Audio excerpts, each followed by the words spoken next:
আসসালামু আলাইকুম। এনএসআই নতুন সার্কুলার, যে সার্কুলারে ফিল্ড স্টাফ পদ সহ বিভিন্ন পদে বাংলাদেশের সকল জেলার নারী পুরুষ উভয় প্রার্থীরা সম্পূর্ণ বিনা অভিজ্ঞতা শুধুমাত্র এসএসসি পাস থেকে আবেদন করার সুযোগ থাকছে। আজকের এই ভিডিওটিতে আমি এই সার্কুলারের সকল বিষয়ে বিস্তারিত আলোচনা করতেছি এবং কোন কোন পদের জন্য কি রকম বেতন দেওয়া হবে এবং শিক্ষাগত যোগ্যতা কি থাকবে এই বিষয়ে বিস্তারিত আলোচনা করার পূর্বে এখনো যারা আমাদের এই চ্যানেলের নতুন সদস্য আছেন তারা সাবস্ক্রাইব করে পাশে থাকা বেল আইকনটি অল করে দিন। তো এখানে দেখতে পারতেছেন এই সার্কুলারে সর্বপ্রথম যে পদ রয়েছে পদের নাম সিনিয়র ইনস্ট্রাক্টর। এই পদের জন্য ৬তম গ্রেডে বেতন প্রতি মাসে ৩৫,৫০০ টাকা থেকে ৬৫,০১০ টাকা প্রদান করা হবে। শিক্ষাগত যোগ্যতার ক্ষেত্রে কোনো স্বীকৃত বিশ্ববিদ্যালয়তে ন্যূনতম দ্বিতীয় শ্রেণী বা সমমানের সিজিপিএ সহ স্নাতকোত্তর ডিগ্রি অথবা ন্যূনতম দ্বিতীয় শ্রেণী বা সমমানের সিজিপিএ সহ স্নাতক বা সমমানের ডিগ্রি পাস থাকলে আবেদন করতে পারবেন। এছাড়াও কম্পিউটার ব্যাপারে দক্ষতা থাকতে হবে ৫ বছরের। এছাড়াও বাংলাদেশের সকল জেলার প্রার্থীরা কিন্তু আবেদন করার সুযোগ পাচ্ছেন। দ্বিতীয় নম্বর যে পদ রয়েছে পদের নাম সহকারী পরিচালক। ৯তম গ্রেডে বেতন প্রতি মাসে ২২,০০০ টাকা থেকে ৫৩,০৬০ টাকা প্রদান করা হবে। এই পদের জন্য আবেদন করতে হলে কোনো স্বীকৃত বিশ্ববিদ্যালয় হতে প্রথম শ্রেণী বা সমমানের সিজিপিএ সহ স্নাতকোত্তর ডিগ্রি অথবা ন্যূনতম দ্বিতীয় শ্রেণী বা সমমানের সিজিপিএ সহ স্নাতক বা সমমানের ডিগ্রি অথবা কম্পিউটার ব্যাপারে দক্ষতা থাকলে আবেদন করতে পারবেন।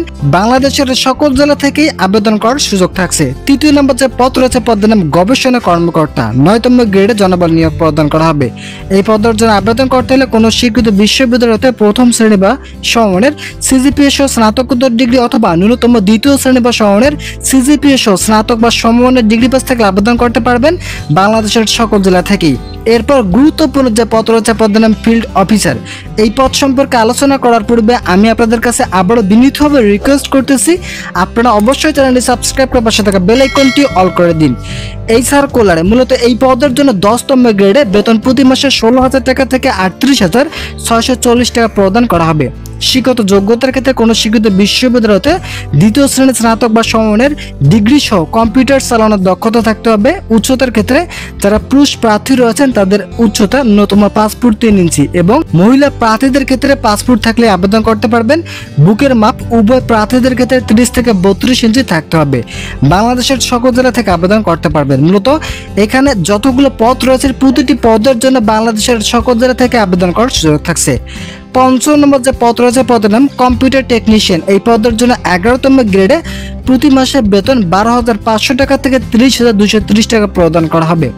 এই পদের জন্য আবেদন করতে হলে যাদের শিক্ষাগত যোগ্যতা কোনো স্বীকৃত শিক্ষা বোর্ড হতে উচ্চ মাধ্যমিক সার্টিফিকেট বা সমান পরীক্ষা উত্তীর্ণ সহ সংশ্লিষ্ট বিষয়ে ২ বছরের অভিজ্ঞতা রয়েছে তারা আবেদন করতে পারবেন। ষষ্ঠ নম্বর যে পদ রয়েছে পদের নাম কম্পিউটার অপারেটর। ১৩তম গ্রেডে জনবল নিয়োগ প্রদান করা হবে। বেতন প্রতি মাসে ১১,০০০ টাকা থেকে ২৬,৫৯০ টাকা প্রদান করা হবে। আবেদন করতে হলে কোনো স্বীকৃত বিশ্ববিদ্যালয়তে বিজ্ঞান বিভাগের স্নাতক বা সমমানের ডিগ্রি অথবা কম্পিউটার মুদ্রাক্ষরে প্রতি মিনিটে বাংলা ২৫ শব্দ এবং ইংরেজিতে ৩০ শব্দের গতি সহ স্ট্যান্ডার্ড অ্যাপটিটিউড টেস্ট উত্তীর্ণ হতে হবে। তো এরপর রয়েছে সপ্তম নম্বর পদ। সপ্তম নম্বর যে পদ রয়েছে পদের নাম ষাট মুদ্রাক্ষরিক কাম কম্পিউটার অপারেটর। ১৪তম গ্রেডে বেতন প্রতি মাসে ১০,২০০ টাকা থেকে ২৪,৬৮০ টাকা প্রদান করা হবে। এই পদের জন্য আবেদন করতে হলে কোনো স্বীকৃত বিশ্ববিদ্যালয়তে ন্যূনতম দ্বিতীয় শ্রেণী বা সমমানের সিজিপিএতে স্নাতক বা সমমানের ডিগ্রি পাস থাকতে হবে। ষাটলিপিতে প্রতি মিনিটে বাংলা ৪৫ শব্দ এবং ইংরেজিতে ৭০ শব্দের গতি থাকতে হবে। এছাড়াও কম্পিউটার মুদ্রাক্ষরে সর্বনিম্ন গতি বাংলায় প্রতি মিনিটে সর্বনিম্ন ২৫ এবং ইংরেজিতে ৩০ শব্দের গতি থাকতে হবে। এছাড়াও computer word processing, email, fax machine ইত্যাদি চালানোর দক্ষতা এবং অভিজ্ঞতা থাকতে হবে। অষ্টম নম্বর যে পদ রয়েছে পদের নাম ফটোগ্রাফার। ১৪তম গ্রেডে জনবল নিয়োগ প্রদান করা হবে। এই পদের জন্য আবেদন করতে হলে যাদের শিক্ষাগত যোগ্যতা শুধুমাত্র এইচএসসি পাস রয়েছে এবং ফটোগ্রাফিতে প্রশিক্ষণ প্রাপ্ত রয়েছেন তারাই কিন্তু আবেদন করতে পারবেন। তো বন্ধুরা, ভিডিওটি চলাকালীন সময় এখনো যারা আমাদের এই চ্যানেলের নতুন সদস্য আছেন তারা সাবস্ক্রাইব করে পাশে থাকা বেল আইকনটি অল করে দিন। নবম নম্বর যে পদ রয়েছে পদের নাম ওয়্যারলেস অপারেটর। এই পদের জন্য আবেদন করতে হলে কোনো স্বীকৃত বোর্ড হতে উচ্চ মাধ্যমিক সার্টিফিকেট পাস থাকতে হবে। এছাড়া বৈদ্যুতিক ও বেতার যন্ত্রপাতি এবং বেতার যন্ত্রের যোগাযোগ ও নিয়মাবলী সম্পর্কে মৌলিক জ্ঞান সম্পন্ন এবং মোটস টেলিগ্রাফিতে প্রতি মিনিটে ২০ শব্দ গ্রহণ এবং প্রেরণের দক্ষতা যাদের রয়েছে তারা আবেদন করতে পারবেন। তো এখানে যে সকল জেলার প্রার্থী আবেদন করতে পারবেন সেগুলো এখানে উল্লেখ করা রয়েছে। 10 নম্বর যে পদ রয়েছে পদের নাম অফিস অ্যাসিস্ট্যান্ট। এই পদের জন্য আবেদন করতে হলে কোনো স্বীকৃত বোর্ড হতে উচ্চ মাধ্যমিক সার্টিফিকেট পাস থাকতে হবে। এছাড়াও সমান পরীক্ষা উত্তীর্ণ সহ কম্পিউটার ব্যাপারে দক্ষতা থাকতে হবে।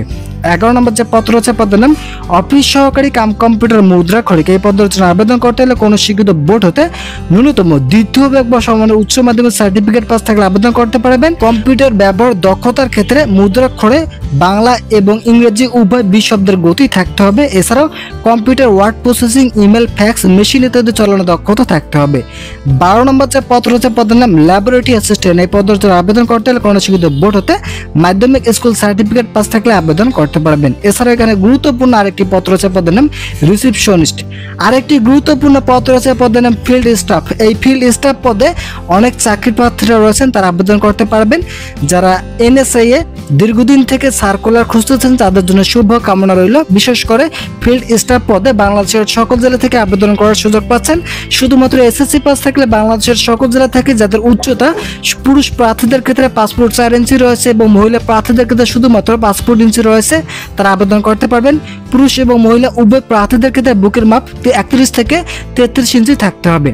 তো বন্ধুরা এখানে আরো গুরুত্বপূর্ণ কিছু পদ রয়েছে, যেমন ডার্ক রুম অ্যাসিস্ট্যান্ট, এরপর রয়েছে ডেস্পার রাইটার। তো এই সার্কুলারটি প্রক্রিয়াধীন অবস্থায় রয়েছে। নির্বাচনের আগেই নতুন একটি সার্কুলার প্রকাশিত হতে যাচ্ছে। তো যারা যারা এই সার্কুলারটি পেতে ইচ্ছুক তারা অবশ্যই আমাদের এই চ্যানেলটি সাবস্ক্রাইব করে পাশে থাকা বেল আইকনটি অল করে দিন, যাতে আমাদের এই চ্যানেল থেকে এই সার্কুলার সহ বিভিন্ন ধরনের সরকারি চাকরির খবর সবসময় সবার আগে পেতে পারেন।